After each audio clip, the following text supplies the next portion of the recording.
A heart-based business is not just all about the bottom line, just about how we maximize. Right? How can we benefit our employees, our vendors, society, and in this case, focused on that, our patients. Now, we're not looking at business POD as culture, one of the first things. And for me, my businesses, it's centered around distribution, love. I started cognitive care. We sat in a group of men. And I said, okay, our first core value should be, and trying to get a bunch of alpha men to say core value is love. I couldn't get it. So I had to settle with compassion. What I've seen a lot of times, especially once they're overwhelmed, and let's talk about the medical industry. You all go to school and to learn your trade, your medicine. Then you get out and you realize you've got a business. Only how many business classes did you take in medical school? One.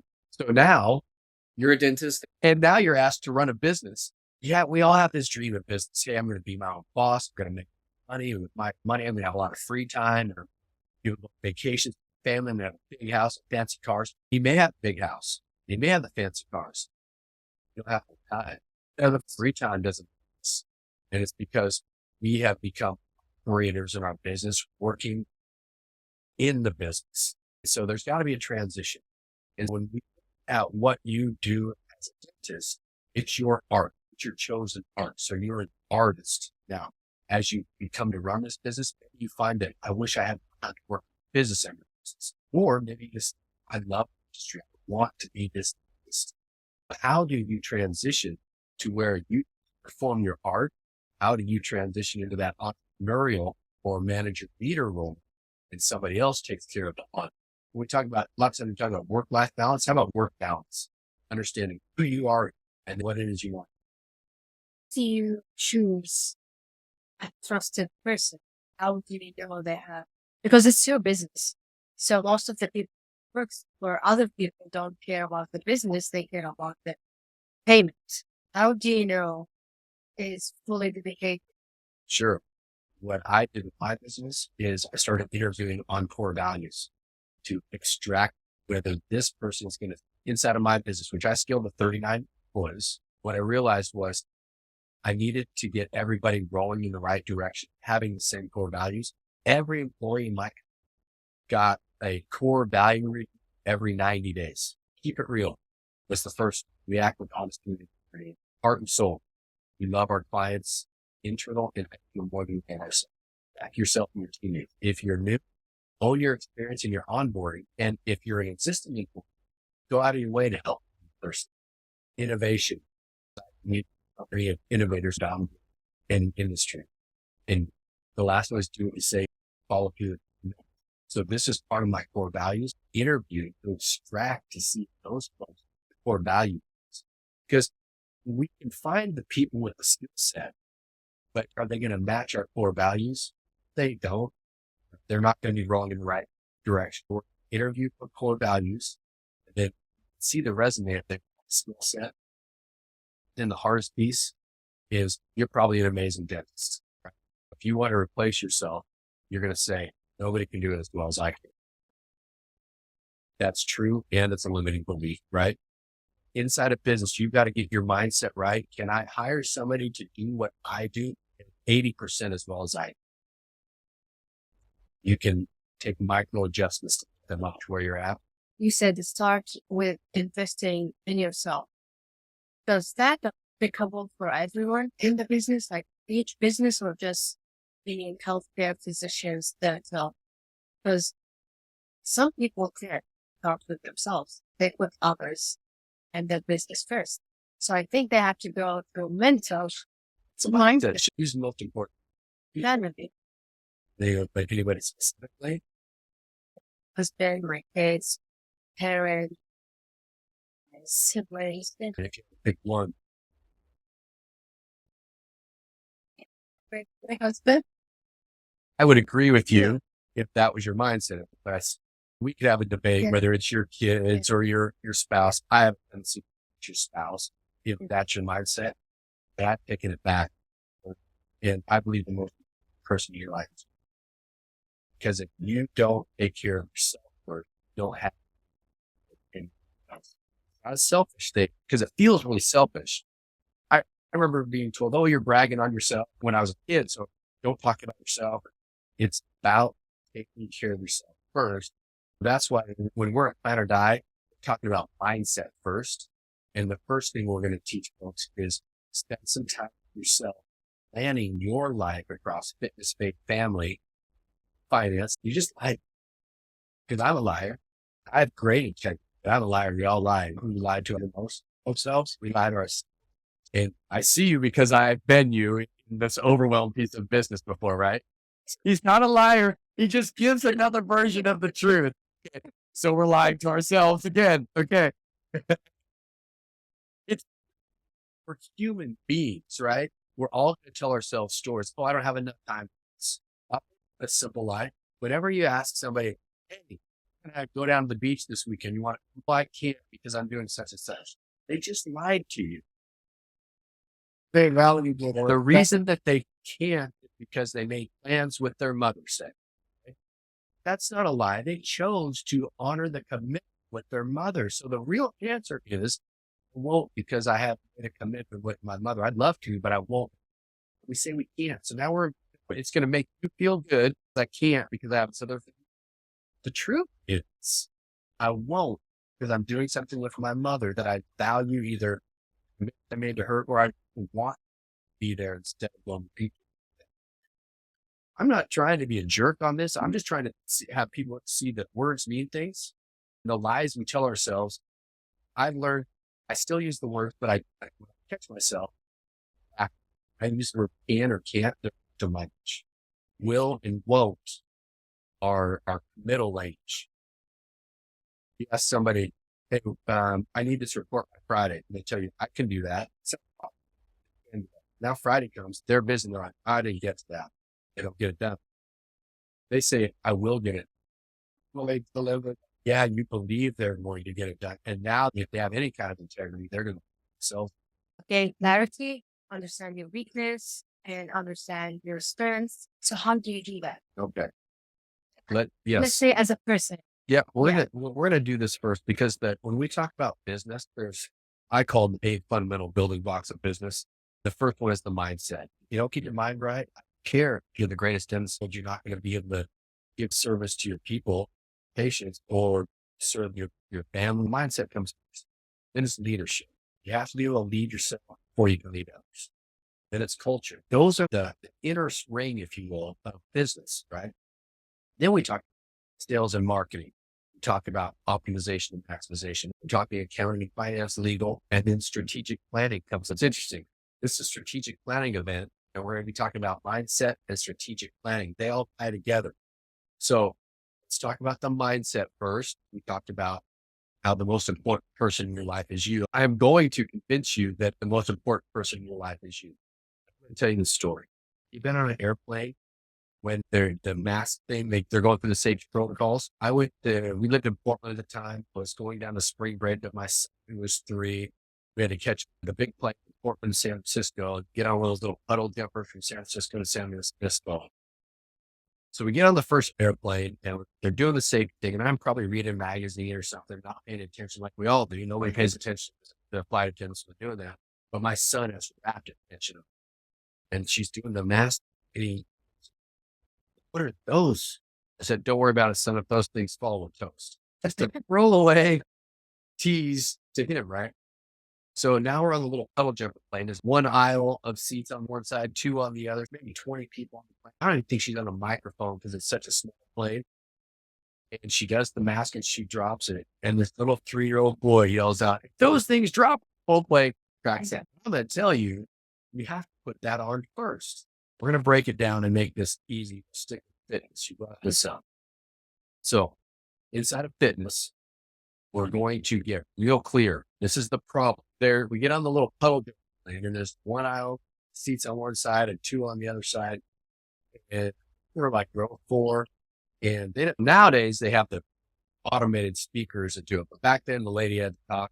So she's talking and she does a little mask thing and she drops it down. And my son jumps up and says, if those things drop, we're toast. So she stopped. She was laughing. She continue. The whole plane's cracking up. It's pretty fun. The point is here, the first step is to understand that where you are right now is the problem. You're a successful doctor, but you're in overwhelm mode. The thing I want you to think about is a phrase one of my mentors taught me: success without fulfillment is the ultimate failure. And we as men or masculine energy look at success as how many chips do I have? How high can I build my empire? But what good is that if you lose connection with your wife and your children don't know who you are? You got to skip out on vacations, or you're out of shape and don't have energy, or you've lost your connection to the divine. And this is what we see inside of business that lose that connection with their heart. That's why the heart-based business. So the formula is really easy. It's a really easy formula. LC equals BP. That's the formula for fulfillment. It's life conditions equal the blueprint for the way you think, the way you want your life to be. And if you're not fulfilled, it's LC equal to BP. So we know math. We just gotta get it equal. You just got to change one of those sides. So either you got to change your blueprint and say, if my blueprint is I need to make $1 million a year, make sure my wife drives the nicest car and I get her drive my Ferrari around and we have a big house and private schools and everything. Do so. I got to continue working 16 hours a week. You're not happy because you want to do that with 8 hours a week or 8 hours a day. How do we change that? It's up to you to decide, am I going to change my blueprint? Am I going to change my life conditions? Could I be happy with $500,000 and more time with my family? Or do I need to change my life conditions and figure this out? One side or another that this equation is going to be changed. I'm going to ask you a question because you're talking the ultra high achievers. A lot of people will keep dragging on me the 16 hours a day saying, I'll figure it out. I'll get the same life conditions. They'll just try to figure out how to get more optimized and do the 16-hour work in 10 hours at some point. That is the secret to burnout. And they call it the grind for a reason in my manufacturing shop. Nothing got bigger with the grind. Find somebody who has what you want and model them. Turn your decades or years of frustration into years or months collapse time. This is what this program's all about. What we're doing. We're going to help people learn from our mistakes so they can collapse time and get. The first thing is this: out of the business, faith, family, finance, it's the most important part. Why do I think it's the most important part? Because you're out of shape. You're not going to have the energy to pour into your business. You're not going to have the energy to get on your hands and knees, play with your kids, especially after 60 days. You're probably disconnected with the divine.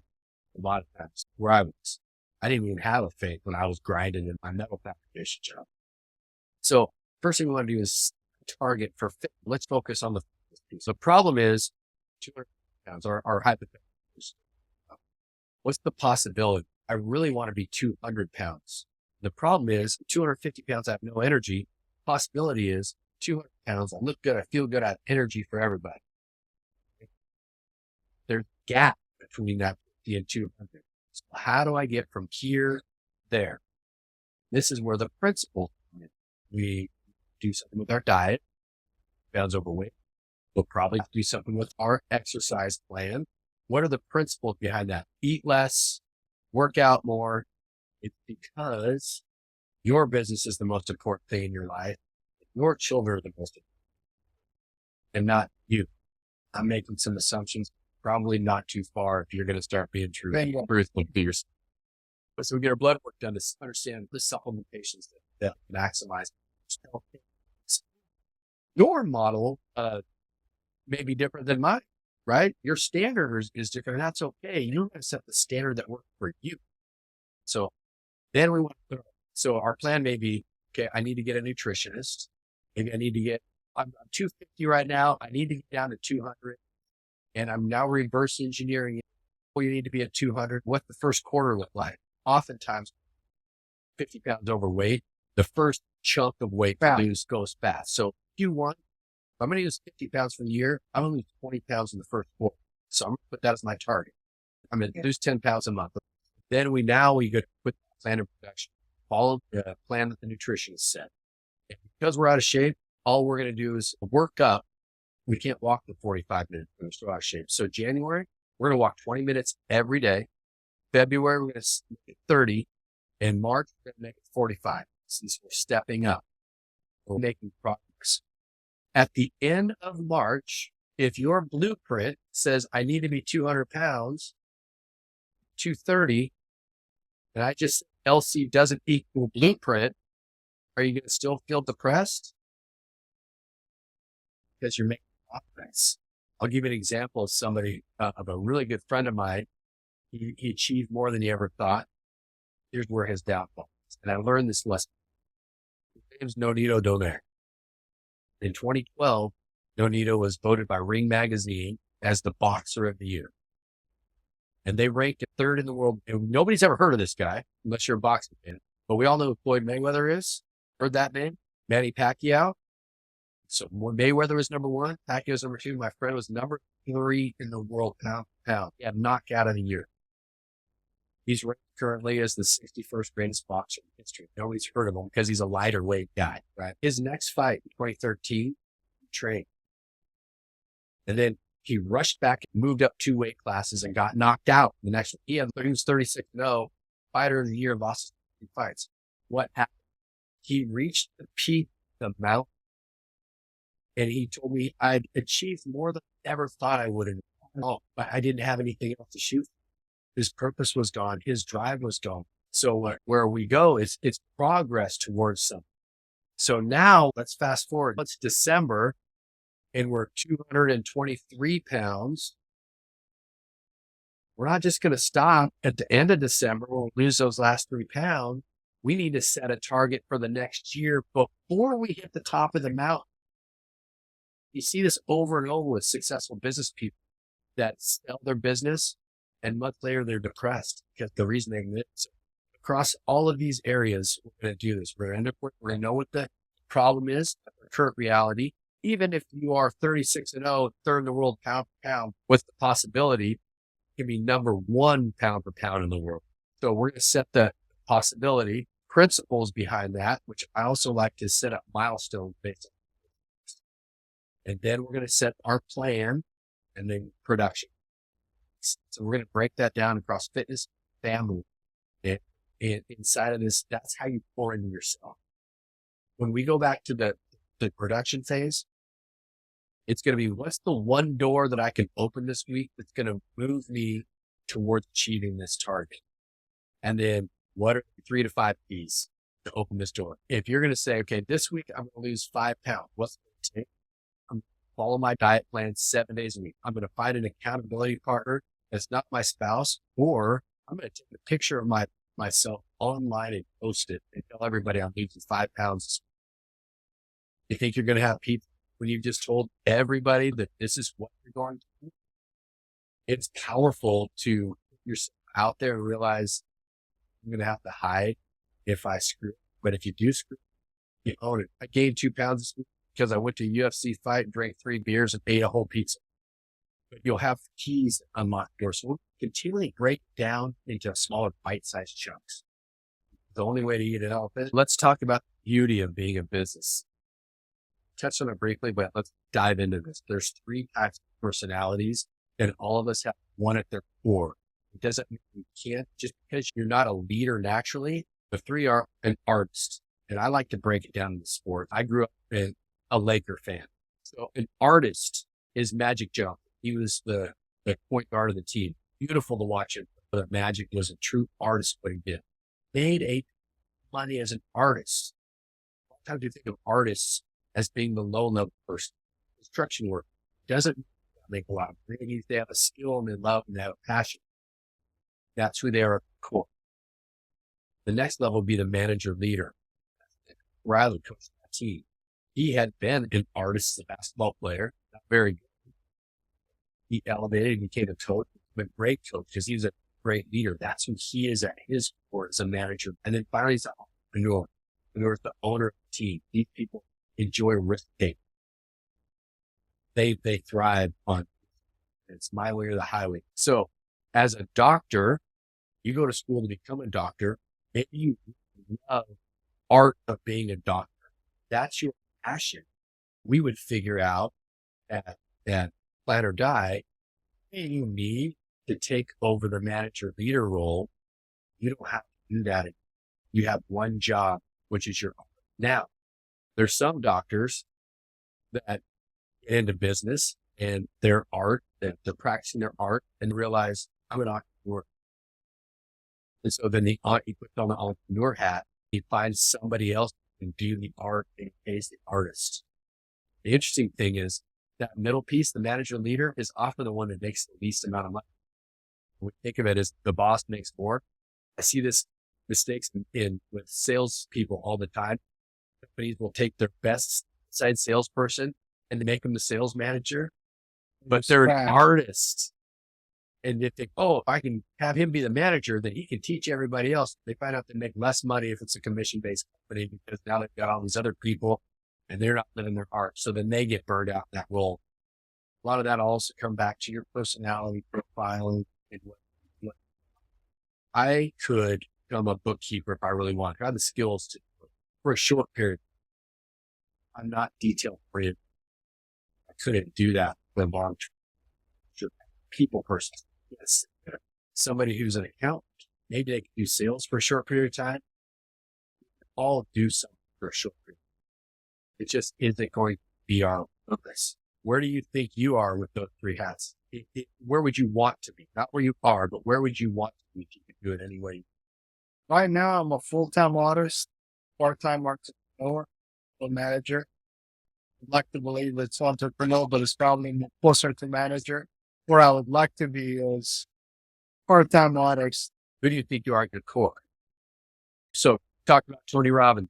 So Tony, when I was a platinum partner of his, he would tell us that his net worth was $600 million.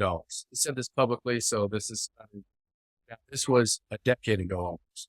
So at a 7% rate of return, his money would double if you did nothing else. 7% when you have $600 million, pretty easy. It'll double in 10 years. I know now that Tony is over $1 billion. Which do you think he is? Artist, manager, leader? I was saying earlier was. He's an artist because what he getting on stage and helping people and motivating people, doing all of that stuff, even though he's your guru, but he said he's entrepreneurial because he's learned that phase and he likes to do that. His core, he's an artist. So I want you to try and tap into yourself at some point. At my core, who do I want people to think I am? Who do I impress the most people? If it's being a doctor, then that gives you a different or changing your business. Like I said, a lot of business people, that shotgun and they shoot it at the wall or the 100 holes in the wall. At the end of the year, they circle one up and say bullseye. We want to know, this is where we're talking about clarity. The problem is, he's got a little bit of problem. He's not sure who he is, who he wants to be, or who he thinks he needs to be. So you need to get clarity on this piece. Well, the reason there's a slight lack of clarity, I enjoy the art because I'm an operator right now. I feel like the heart is the golden handcuffs and there's no freedom. If I'm tied to the office 2 weeks a year and there's no freedom, then it's not good. So just say you had unlimited amount of money pour into your business. What would you want inside? You still have to work in the business. Yeah, still want to dentistry. The hard part, and choose some parts I would delegate, but the parts I enjoy, I would keep. So what you're telling me right now is you're an artist at heart. So you can be an artist and not get control of your. Have you ever thought it's just faster if I do it myself? Yeah, that is the treadmill that we get on, and it's I will agree with you. It's faster. If you ever want to stop working those 14, 16 hours, I don't know what your days are. Instead of working 14 hours, maybe you got to work 16 hours for a quarter because you're going to show somebody else how to do it. And then you're going to delegate it, create a role for somebody else to. If you can create an outline on a piece of paper for anything that you do, then somebody else should be doing it. It's not the highest and best use of time. Create an outline, show her how to do it. This is your job now. We get back to this culture piece. I had a mentor, Keith Cunningham. Business was booming. My core values hadn't integrated them to the level we discussed previously at the boardroom. He goes, you got a culture problem in your business. No, he said, yes, you do. I go, no, I don't think I do, but it's my board and I don't want to talk about that because I don't think it's an issue. He goes, okay, we talk about whatever we want to talk about. 6 months later, I'm reading this book called Traction by Gino Wickman. And I think I'm on chapter 1 or chapter 2. A culture problem. He was right. And immediately that day, for me, this appears the teacher's ready. He planted the seed, so it was growing back there. I had a 2 millimeter shift and saw from a different, oh man, changed. And we did. I decided that I'll tear this company all the way back down to 14 employees to not have assholes, the word I use, working for me anymore. I brought my general manager in, everybody's name on the board, core values across the top. Said, if they exhibit our core values, we put a plus. If we don't think they exhibit our core values, but 3 specific examples, and we put plus minus. If we can cite 3 specific examples, we put a minus. I said, the bar for anybody that's not a manager is 3 pluses, 2 plus minuses. If they have 1 minus, they don't fit. This out everybody. And there was like 7 people out of the 39 that were below the bar. Those are all the people that cause us the most pain. I told Scott, as soon as those 3 people so much as look at you cross-eyed or sneezed, fired, and they're gone by the end of the week. And you find as I start building this culture, people start self-selecting out. And now the mothership down the street, the big boys, they couldn't get our employees anymore because they became a true family. I don't know if I answered that question. Yeah. And I have another question about that leadership. You said, measure yourself as a leader. Can you explain that? We'll talk about the triad, but we're going to talk about measuring the depth and breadth of leadership. That we're not going to go there today. The triad, there's 3 things. To be able to influence somebody, you have to know what influences them. And what influences them is the understanding the 6 human needs. We all have 6 human needs. The first one is certainty. We know that you're going to wake up next to her. You're going to have food on the table. You're going to have a house over your head. My car is actually going to work when I key in, push the button. If today is the same as yesterday, and tomorrow is going to be the same as today, what's going to happen? So the second need is variety. We need some variety in our lives, right? So we all need that sense of variety. The next is significance. You need to be significant. You're a doctor. I know you have a sense of significance, and you should have done what 99% of people haven't finished school. So there's a sense of significance. Next is love and connection. We all have to feel a sense of love and connection. The trick is many people settle for connection, even in the most intimate relationships. Level 1 relationship is when you are married to your best friend and there's intimacy that's deep and sexual intimacy is there and both are fulfilled. That's a level 1. Level 2 is the same thing without the sex and intimacy. Married to your best friend. And unfortunately, that's where a lot of us end up. So we settle for connection because love is hard sometimes. Those are the primary needs, the basic needs. And there's 2 needs of the soul. Growth is 1. Contribution is another. So once those primary needs are met, we can start talking about the needs of the soul. Now we're going to get to the triad. And leadership, being able to lead yourself. You need to understand your 2 primary needs. We all have those needs, come out the most. If you meet somebody whose need is significance and certainty, think about somebody that might have those 2 needs versus somebody whose primary needs are love and connection and contribution. My guess is somebody running for president right now has significance as their primary need, probably certainty as well. That's going to show up a lot differently than I would say Gandhi was probably love and contribution, right? 2 completely different human beings, both great, but we're going to see 2 personalities. Anytime that 3 of those, 3 or more are used, you create a habit. So smoking, somebody that's smoking, they get certainty because whenever they put that thing to their mouth, they know it's going to change their state. They also variety. Why? We can't smoke inside anymore, so we got to go out to the smoke shack. So I'm changing my environment. What else is out in the smoke shack? A bunch of other smokers. So now I've got connection. We're all connecting. We're the outsiders. 3 of us are the outsiders because we're the smokers. 20 people, they don't get us. And there's even significance behind it. This is my grandfather smoked for 40 years. Also, we have a habit in this now. Level 1 leadership is, can you change your state in the moment. If you are in burnout and you're depressed and everything, and now it's October 19th, and you say you got to get on stage. The way we use our body, physiology, focus, and language. This is the triad. Actually, looks sad and not interesting. But yeah, that's a burnout, I think. How do we do this? If we understand the triad, we can change our physiology. First of all, we're sitting up straight, we're ready to go. What we focus on, we're going to have a little exercise. If we focus on what's wrong, we're going to see what's wrong. If you focus on what's wrong, you're going to see what's wrong. If you're looking at him and you go, he's never on time for dinner, and you're critical to him, if you're looking at what's wrong, you're not going to see that he's sacrificing his life.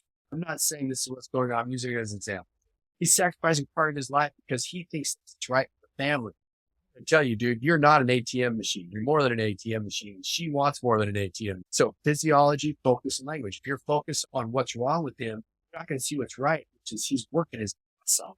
Man, I've seen this happen time and time again. I love public. I hated it when I was young.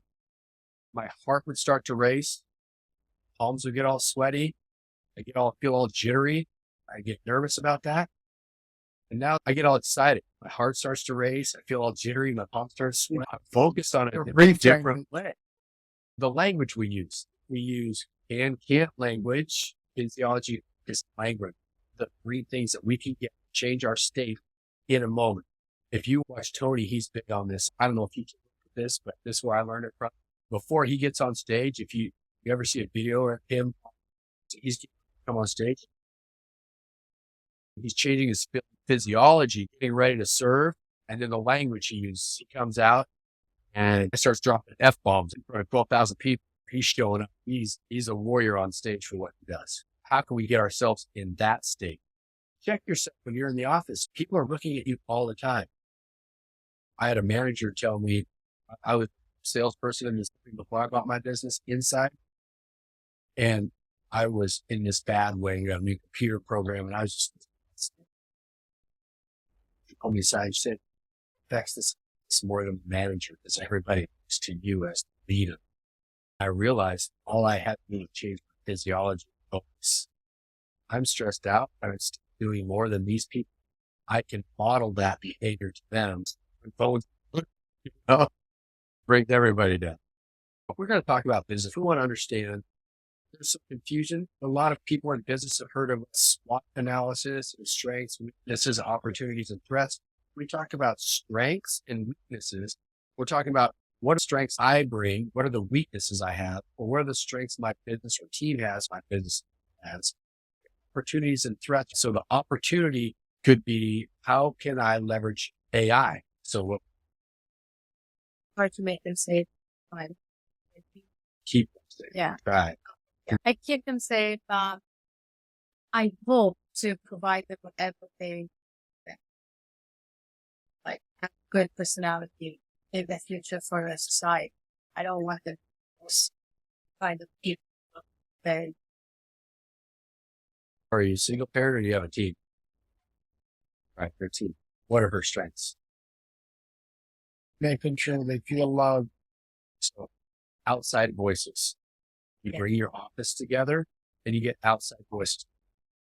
You want to get real with yourself? Ask your team, what's my strengths and what my weaknesses? And do a blind survey. So they don't know, you don't know who says yourself out. That's really hard. No, I want to know the answer to this question. It's courage to do that. The only way you're going to get better is to know that. I also believe that you, as the owner, should double down on your strengths. There's different philosophies. My belief is double down on your strengths. You hire somebody strong in your weaknesses. This is what I found worked best for me. Your strengths are your strengths for a reason, because they're more like passion. So let's keep working on our strengths and see them get better at them. If somebody else can have the weaknesses. I'm not a detailed person. If you want to hire me to come be head your finance department, I'm not the person for you. Another question. How do you hire someone? For instance, how do you make sure they are genuine? You're never going to be 100%. I don't like to use the word never, but in this case, you're never going to be 100%. The first thing you're going to want to do is spend that time understanding your strengths, make your company and yourself personally. And then you got to decide right now, it sounds like you want to be a doctor and you don't want to be the manager leader. So now we've got to understand that maybe that's your weakness. You don't like it and we'll find somebody else. Here's where the focus goes, the language we use. If I hire somebody by manager, it's going to cost me money. But what if it was an investment company, an investment in your family, life, in your health, all of that? So yeah, your income will go down initially, but you hire the right person, it'll bounce back up because they're going to have time to spend on the business that you don't have because you're cleaning people. So what I like to do is when I find the role I want, I create what's called a mission statement for the role. This is the whole reason this role exists. Get clear on that, why it exists. And I like 3 to 5 outcomes. What are the 3 to 5 outcomes of this, what their tasks are, outcomes. There's their mission, there's their outcomes. When they come in, they know right away where they are. And if it's a manager leader, one of the ones, I always been ordered importance. I'll work with people all the time. One for me, if you're a manager of people, culture warrior, they need to understand not just core value is keep it real. I would expect employees to know to keep it real, but they need to be able to describe it with honesty and integrity in all our transactions. We have go conversation, meaning they can have that with their employees and go deeper on it. So they can also, when they see somebody stepping out of line, it's not a cultural fit, they can under that. Also, my manager leader, 5-star people, 3 out of 5. Remember I set the bar, 3 pluses, 2 plus minuses, pluses. One of the guys that I was fortunate was this guy. So we were talking about what do you mean by business? Yeah. So let's step back and we're going to go over this a little bit in Planner Day on Die. And I'm excited about this, but most brilliant marketing gurus in the company breaks it down to there's only 3 ways to grow a business. Jay Abraham has three ways to grow a business, which is great because it makes it simple. First one is add more patience. So there's different behind doing that. We're going to add more patience. The second one is increase transaction size and then increase the amount of time they come back. Oh, you got to get teeth cleaned twice a year, right? So that was one way we increased the times they come back, but I'm sure not all your patients come in twice a year. So what kind of programs can we put in place to get them to do that? Increasing the transaction size in our business. We're talking about neurotherapy, pretty much a 1-lane direction right now, but there's other things. We can start talking to the folks about nutrition. We can bring in some music. There's different types of therapies we can do. It would increase the transaction size when we're working with the patient. And so beautiful thing on this, it doesn't take a big shift to make it happen. And if you have a team that can set the numbers, they do the work for you and it becomes their plan. I'd wanted to get my company to a $5 million company. And I said, okay, to do that, we need to add so many customers. And then we had to increase the price of our product and we needed to increase the number of transactions. So I came to my team and I knew we needed to add clients to our list. I'd say, hey, we want to grow next year. We're going to add more clients. Hey, Mike, do you think you can add just 1 client a month? 1 new client a month? That's easy. I can do twice that. Are you sure you can do twice that? Absolutely. Great. What I do. What if we just set the target at 16? 16. Would that work for you? Yeah. You know what? Let's just do 12. In my mind, I knew we wanted. So, okay, just do 12. Say, what can we do to reduce costs and increase prices? We had a conversation about that. I knew that wasn't going to be a huge number for us. So it was like a 3% increase is all we're going to be able to get across the board. But everybody's, we can get 7, 8%, whatever there was. And they were all convinced they could do that. I'm like, let's just plan on 3%. Would you want a hard target or you want an easy target? And so we did that. So I knew we had to increase percent on this one.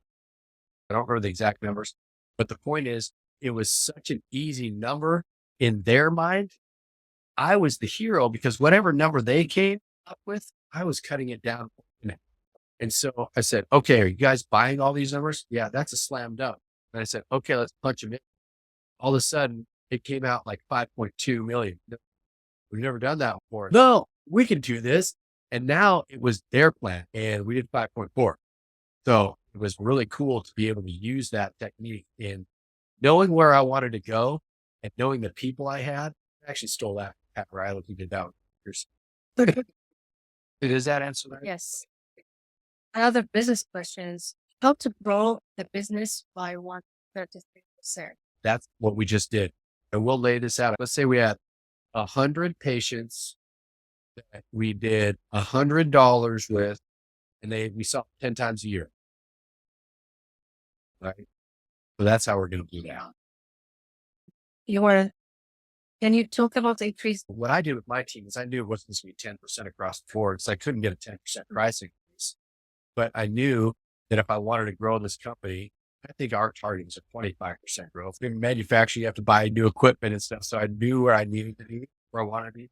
So if you understand where those numbers are, you start playing with those numbers, you multiply them out, you can see where the number is. And once again, we're going to talk about reverse engineering things. So, JP, I have a question for you. Let's tracking back to something you were talking about earlier, especially with the typical artist doctor. Basically, a lot of times what ends up happening because they're not entrepreneurs by nature and they're kind of playing manager after hours, but it's not really dedicated. The business ends up suffering. So it's not really as profitable as it should be. We're talking about these concepts and it makes sense. When someone is doing very well, but they're burnt out, it's easy to make that decision. But when someone is on the other end, they know it can be so much better. They're not in a place where they can make the sacrifice without drawing from some other bucket because the business right now is not really to support that manager or hire the artist and for the artist to step back. Where does someone like that go from you? Let's do this. Do you have office support staff in your office? You do. And what kind of tasks are you currently doing beyond the doctoring? Business tasks beyond business tasks. Paying bills, hiring, firing, HR issues, negotiating leases, checking on, supplies and percentages, looking at P&Ls, doing monthly CFO meetings with the CPA. Yeah. That's all it's asking. So paying bills, can you an outline on how you do? They're all good. Okay, good. Here's the thing. You need to start delegating some of those tasks. Just because you've been doing it doesn't mean you're the only one.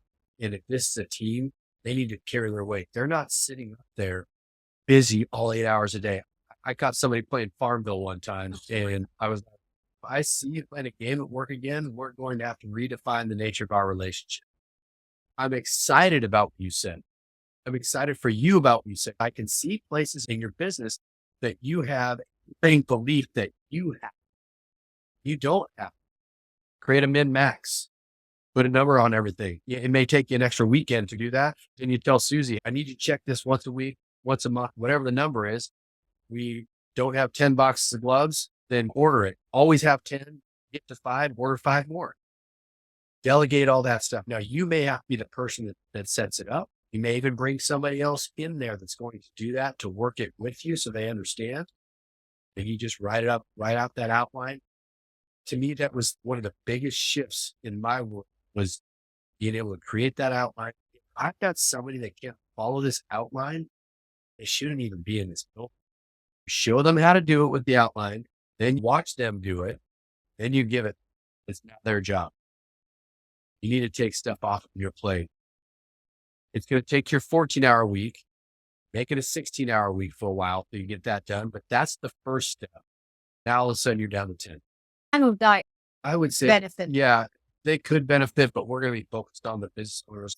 We're focusing on doctors. There may be other businesses here, but really we want that professional that's in that burnout mode and doesn't understand. Bro, you got that. Like I said, you got this limiting belief, and I see you because I was you. I've got to do it all myself. I had somebody that can model and show you.